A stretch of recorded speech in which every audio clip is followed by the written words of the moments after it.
Welcome to R5 TV news. Alluri Sitaramaraju జిల్లా అరకులోయ మండల కేంద్రంలోని కొత్త వలస ఆహారంలో అఖిల సాక్షర భారత్ సంఘం సదస్సు కార్యక్రమం నిర్వహించారు. ఈ సందర్భంగా మీడియా సమావేశంలో మాట్లాడుతూ 9 నెలల బకాయి వేతనాలు చెల్లించాలని 19,558 మంది సమన్వయకర్తలను రాష్ట్ర ప్రభుత్వం వెంటనే ఆదుకోవాలని, ప్రత్యామ్నాయ ఉద్యోగాలు కల్పించాలని ఆంధ్రప్రదేశ్ గ్రామ సమన్వయకర్తల సంక్షేమ సంఘం నాయకులు తెలిపారు.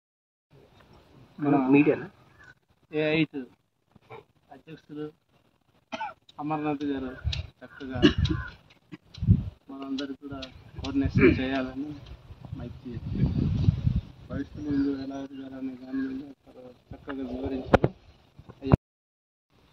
కాబట్టి మళ్ళీ ఈ సమావేశం ఎక్కడితో ఆగిపోయి మళ్ళీ ఒక 6 నెలల గ్యాప్ కాకుండా మళ్ళీ ఏడాది దాకా గ్యాప్ ఇవ్వకుండా మళ్ళీ ఒక 10 రోజుల గ్యాప్లో ఈ 10 రోజుల్లో మీ అందరిని కోఆర్డినేషన్ చేస్తూ 40 మంది రేపొద్దున 1900 మంది ఉన్నటువంటి ఉమ్మడి విశాఖ జిల్లాలో కనీసం 100 మందిని కూర్చోబెట్టేటటువంటి పరిస్థితి నెలకొల్పే విధంగా మీరు కృషి చేయాలని నా ఆలోచన. ఉద్యోగ అవకాశాలు కల్పించాలి. విలేజ్ కోఆర్డినేటర్ బకాయి ఉన్న వేతనాలు వెంటనే చెల్లించాలి. విలేజ్ కోఆర్డినేటర్ రక్షణ రాష్ట్ర ప్రభుత్వం ఆదుకోవాలి. రాష్ట్ర ప్రభుత్వం ప్రత్యామ్నాయ ఉద్యోగ అవకాశాలు కల్పించేంత వరకు పోరాడతాం. విలేజ్ కోఆర్డినేటర్ న్యాయం జరిగేంత వరకు పోరాడతాం. విలేజ్ కోఆర్డినేటర్ ప్రత్యామ్నాయ ఉద్యోగ అవకాశాలు కల్పించేంత వరకు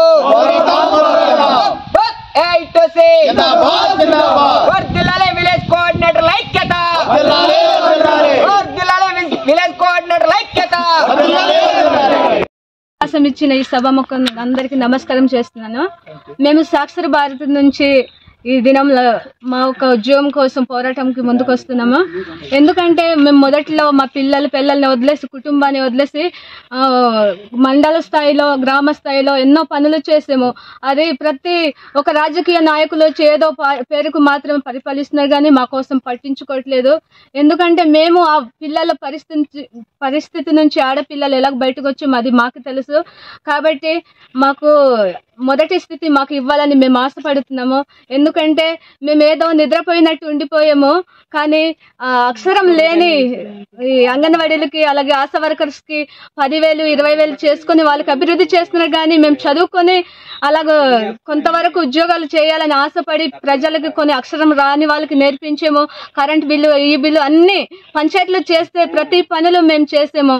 కానీ ప్రభుత్వం మమ్మల్ని మర్చిపోయింది. మరలా మేము ముందుకు వెళ్ళాలని మేము ఈ సభాముఖంగా మేము ఆశిస్తున్నాము. మేము ఎంతవరకైనా పోరాటం చేస్తామని ఇది ముగిస్తున్నాను. నా పేరు నాగేశ్వరరావు సకల.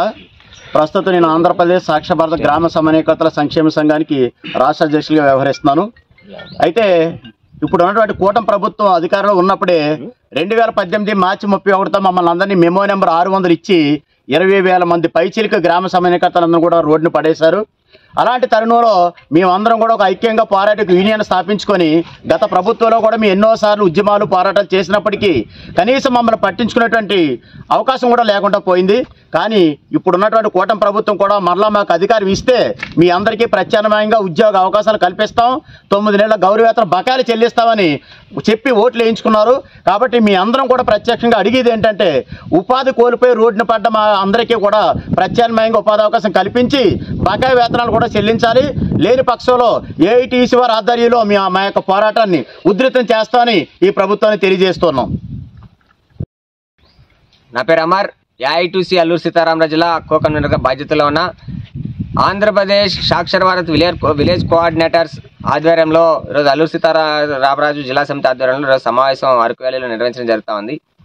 దాదాపు గతంలో టీడీపీ ప్రభుత్వం అధికారంలో ఉన్నప్పుడు పంచాయతీలో పనిచేసేటటువంటి పనులన్నిటినీ కూడా విలేజ్ కోఆర్డినేటర్స్ దాకా పెద్ద ఎత్తున ఆ రోజు వీళ్ళందరినీ వినియోగించుకొని నెలకి 2,000 రూపాయలు ఎలివెన్స్తోనే సుదీర్ఘంగా మారుమూల ప్రాంతాలు ఈ జిల్లాలో అప్పటిన్నటువంటి పరిస్థితుల్లో రోడ్ల సదుపాయం లేనప్పుడు కూడా, సిగ్నల్ కమ్యూనికేషన్ లేనప్పుడు కూడా వివిధ ప్రభుత్వ పథకాలని ఆ రోజు ప్రజల వద్దకు తీసుకెళ్లడంలో క్రియాశీలకమైన పాత్ర ఆ రోజుల్లో టీడీపీ ప్రభుత్వం అధికారంలో ఉన్నప్పుడు విలేజ్ కోఆర్డినేటర్స్గా తమ విధులు నిర్వహించడం జరిగింది.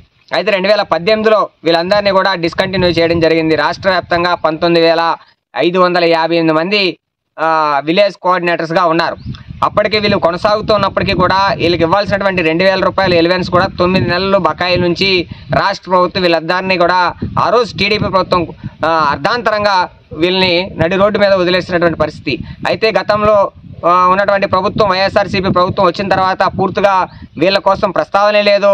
దాదాపు ఒక 20,000 మంది విలేజ్ కోఆర్డినేటర్లు ఉన్నారు. ఒక 400 నుంచి 500 మంది మండల కోఆర్డినేటర్స్ ఉన్నారు.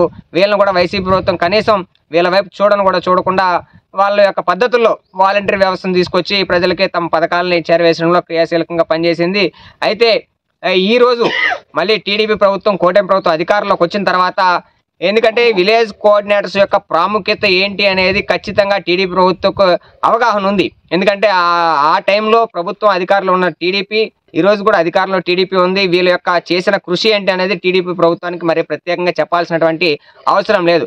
కాబట్టి కూటమి ప్రభుత్వం ఆలోచన చేసి దాదాపు 19,500 మంది 555 మంది ఎవరైతే విలేజ్ కోఆర్డినేటర్స్గా ఉన్నారో వీళ్ళందరికీ కూడా గతంలో మీరు ప్రభుత్వం అధికారంలో ఉన్నప్పుడే వీళ్ళందరికీ కూడా 9 నెలలు బకాయి వేతనాలు ఉన్నాయి. కాబట్టి అవి తక్షణమే 35 కోట్ల రూపాయల పైబడి బకాయిలు ఉన్నాయి, అవన్నీ చెల్లించాలని, అదేవిధంగా వీళ్ళందరినీ